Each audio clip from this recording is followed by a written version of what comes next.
Hi friends, good morning. आज सकाळ सकाळ विचार केला की नाश्त्याला काय बनवायचं. तर पटकन डोक्यात विचार आला की आज थाळीपीठ बनवते. तर थाळीपीठसाठी लागणारं साहित्य बघा.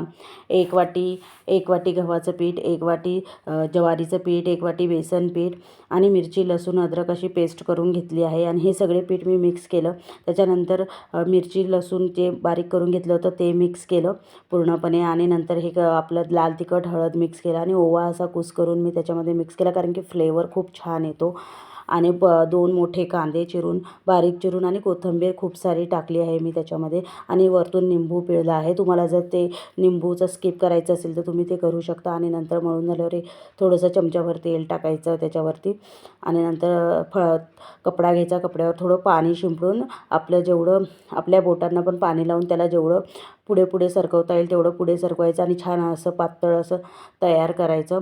आणि बघा किती छान पुढे सरकते, ते चिटकत देखील नाही आहे. किती सुंदर झालं आहे ते. आणि त्याला 2-3 बोटं उठवायचे, कारण की आतमधून पण झालं पाहिजे. जर कपड्यावरून निघत नसेल तर वरतून कपड्याला पाणी लावलं तरी पण चालेल. ही रेसिपी तुम्हाला आवडली का मला नक्की कमेंट करून सांगा. आणि तुम्ही कसं बनवता तेही मला कमेंट करून सांगा.